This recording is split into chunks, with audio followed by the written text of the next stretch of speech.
today because it is marking 100 days since the start of the war. 100 days of homes being bombed. 100 days of cultural sites being desecrated. 100 days of children having to live in bomb shelters and fear air raid sirens. My message today is Russia, retreat from Ukraine and give the people their home back again.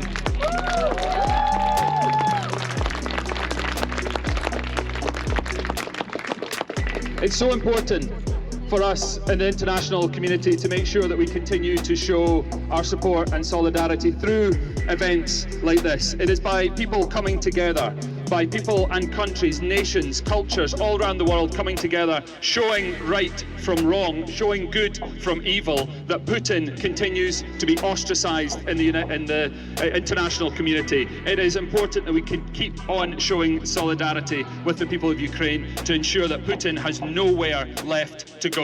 Slava Ukraini!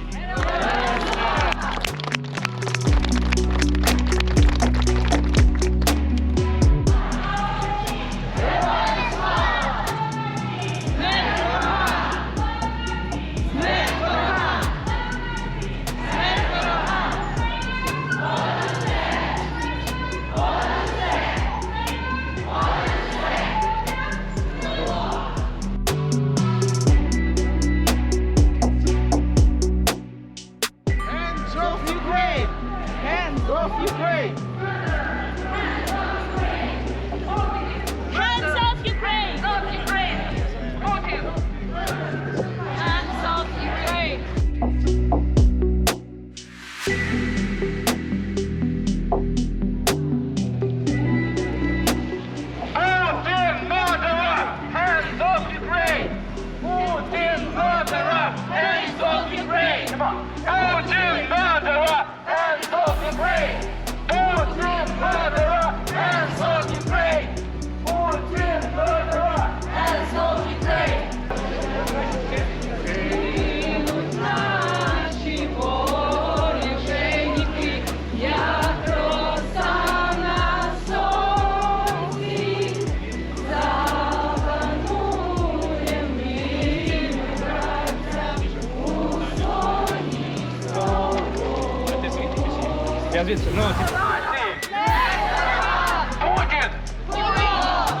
Слава Україні!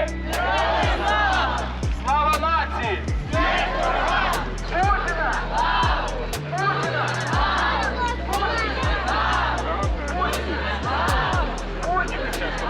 Путін мадера!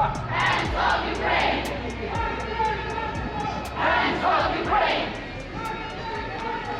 Hands off Ukraine!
And it's so heartbreaking to realize that after the longest 100 days, I still have to be here, and my words still stand as true.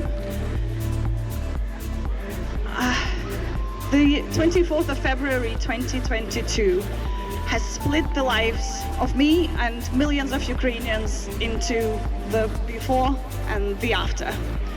The before, remember when we used to blindly believe in justice and build plans for the future? When we couldn't grasp why our national poetry, why our folk songs are so sad. I could never grasp it in school. When none of us knew the names of the drone makers and rocket launchers, when the only burning bodies we saw were in a terrible finale of Game of Thrones. And remember when the word veteran used to evoke an image of an elderly gentleman in medals who came to your school to tell you about the Second World War, not about your unimates stationed near Kiev nowadays. It was also a happy time when our right to exist as a nation was not a subject to a global debate, when our native territories weren't discussed on the world stage like something that you can give and take to please mad dictators. Unfortunately, the after turned out a lot bleaker for us than we could ever have anticipated, and definitely not something we could ever forget.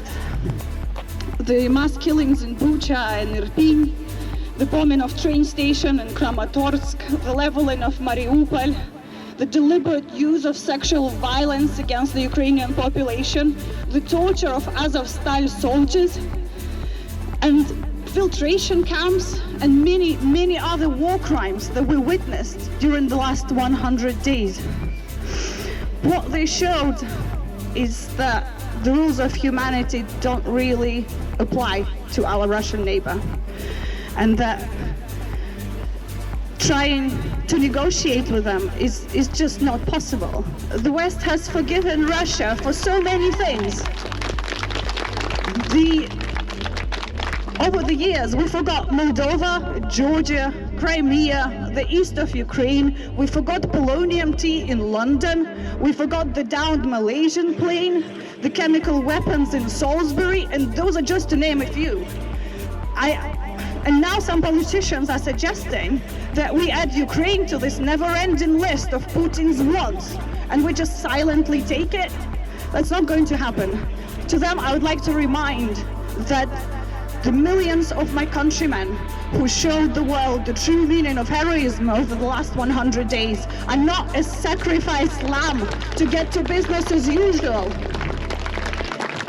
Thank you. Negotiation is impossible with people who want to see you exterminated, and they're not even hiding that goal. The Russian statesmen openly call for a murder of 2 million Ukrainians on the state TV, saying that this is a price worth paying for reintegrating us into Russian society. That's over a third of population of Scotland, by the way, and that's not an okay price to pay for anybody. That should not even be discussed. I can't believe I'm addressing this in my speech. The fact that the Russian article, what Russia should do with Ukraine, that's just a blueprint for our genocide. Why are we not talking about it? And more importantly, what are we waiting? Thank you.